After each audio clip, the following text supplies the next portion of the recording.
زندگی کے اتار چڑھاؤ سے گھبرانا نہیں چاہیے۔ کابل کے ایک پروفیسر کی کہانی ان کی زبانی۔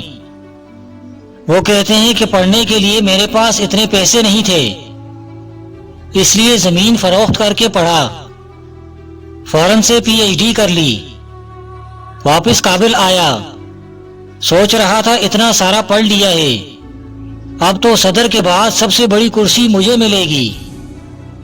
کافی عرصہ نوکری کے لیے دفتروں کی خاک چھانی، پر نوکری نہیں ملی۔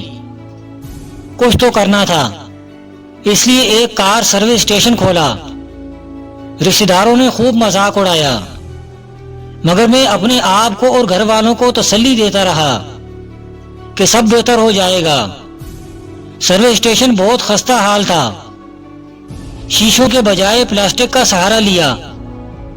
کابل کی یخ بستہ اور تیز و تند ہوائیں آئے روز پلاسٹک اڑا لے جاتی، اور مجھے ہر روز نئے پلاسٹک خریدنے پڑتے۔ چچا زاد بھائیوں کو میرے نئے کام سے کافی راحت محسوس ہوتی تھی۔ آئے روز خوبصورت کاریں لاتے اور مجھ سے دھلاتے، اگرچہ میرے ساتھ اور بھی لوگ کام کرتے تھے، مگر ان کی کاریں ہمیشہ میں خود صاف کرتا تھا۔ سخت سردی کا موسم تھا اور کابل کی یخ بستہ ہوائیں جسم کے آر پار گزرتی تھی۔ میں پلاسٹک والی کھڑکی سے باہر کا منظر دیکھ رہا تھا۔ چچا زاد آئے، گاڑی کھڑی کی اور صفائی کا کہا۔ گاڑی اندر سے پوری طرح گوبر اور گھاس سے بھری پڑی تھی۔ خدا جانے، مگر میرا گمان یہ تھا کہ یہ انہوں نے خود جان بوجھ کر گندی کی ہے تاکہ میں صاف کروں اور وہ دیکھ کر سکون پائیں۔ میرے ساتھ کام کرنے والے گاڑی کی طرف لپکے۔ میں نے انہیں منع کیا، مطلب یہ تھا کہ آپ چچا زاد بھائی ہیں، وہ تو صرف اس لیے آئے ہیں کہ مجھے صفائی کرتا دیکھیں۔ میں نے بھائی کو بٹھایا اور ان کے لیے چائے کا آرڈر دیا اور خود گاڑی واش کرنے لگا۔ کام بہت سخت تھا، میری آنکھیں بھر آئیں، مگر کام کرتا رہا اور ان کی گندی گاڑی صاف کی۔ چچا زاد بھائی چائے کا کپ ہاتھ میں پکڑے باہر آیا اور کہا اچھی طرح صاف کرنا۔ اگر سچ پوچھئے تو بہت ہی گھٹن حالت تھی، مگر میں نہیں چاہتا تھا کہ بھائی کی امیدوں پر پانی پھیروں۔ کچھ دنوں بعد ایک کار میرے سروس اسٹیشن پر آئی اور میں نے وہ اچھی طرح دھوئی۔ کار کا مالک کافی مضطرب تھا۔ میں نے سوچا شاید گاڑی اچھی طرح صاف نہیں ہوئی ہے۔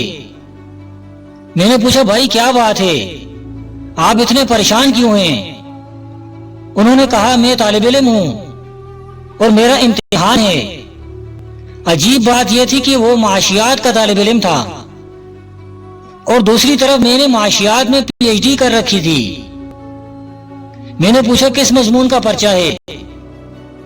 انہوں نے کہا اکاؤنٹنگ کا۔ میں نے کہا تم سامنے اس روم میں جاؤ، میں آتا ہوں۔ میں نے انہیں 6 ماہ کا سبق 15 منٹ میں سمجھا دیا۔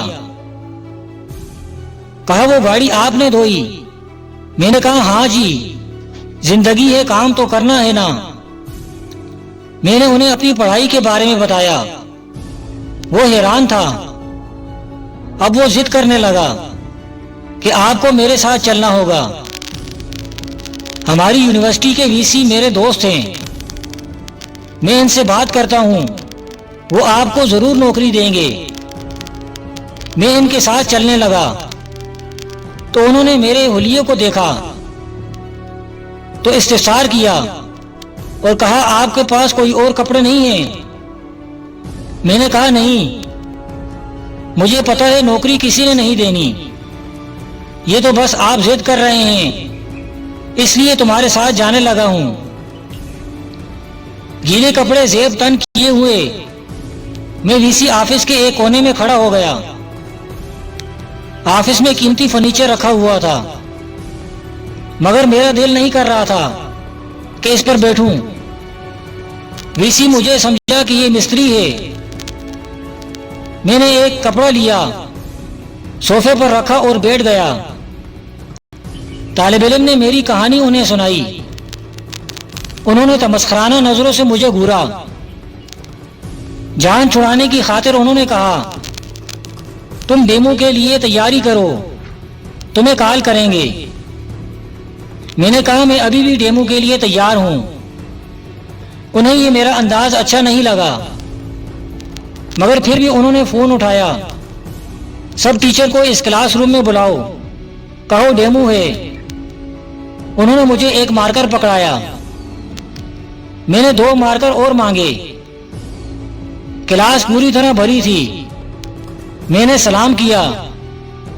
میرے کپڑے دیکھ کر تمام طلبہ مسکرانے لگے۔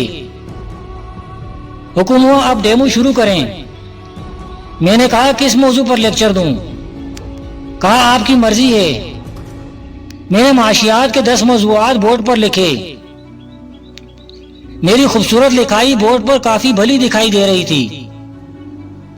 میں نے کہا اس میں سے کون سے موضوع پر بات کروں؟ انہوں نے دوسرے نمبر والا ٹاپک چنا۔ میں نے اس موضوع کو مزید کلاسیفائی کیا، پھر ان کی طرف دیکھ کر کہا اب ان میں سے کون سا موضوع ٹھیک رہے گا؟ پورا بورڈ بھر دیا۔ 2 ساتھ جڑے ہوئے بورڈ بھی بھر گئے۔ اچانک تالیاں بجنے لگیں۔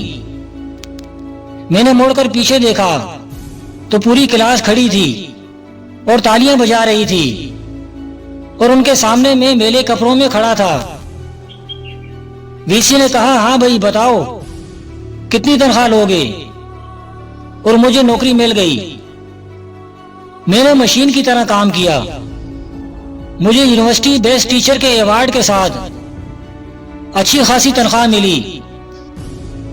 سب سے زیادہ تنخواہ اس یونیورسٹی میں 50,000 افغانی تھی، پر مجھے 1,20,000 روپے میں رکھ لیا۔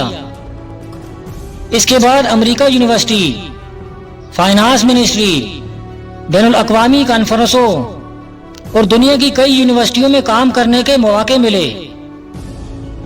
میری سروس اسٹیشن کا 1 سال کانٹریکٹ ابھی ختم نہیں ہوا تھا، اور میں نے 30 ممالک دیکھ لیے۔ میں آج بھی اپنے چچے زادوں کے ساتھ نیک برتاؤ کرتا ہوں، اور وہ بھی میرا بہت احترام کرتے ہیں، اور نام کے ساتھ صاحب ضرور لگاتے ہیں۔ میں خدا سے خوش ہوں۔ زندگی کے سامنے کبھی ہتھیار مت ڈالیں۔ زندگی کے بہت سارے جہت ہیں۔ ہمیشہ آنے والے کل کے لیے پر امید رہیں۔ کبھی کوئی کام کرتے ہوئے شرماتے نہیں۔ زندگی میں کوئی کام چھوٹا اور بڑا نہیں ہوتا، البتہ کام کے طریقے چھوٹے اور بڑے ضرور ہوتے ہیں۔ اگر کام چھوٹے بڑے ہوتے تو سرکار دو جہاں فخر دو عالم حضرت محمد مصطفیٰ صلی اللہ علیہ وسلم کبھی بکریاں نہ چراتے اور خود جھاڑو اور صفائی نہ فرماتے۔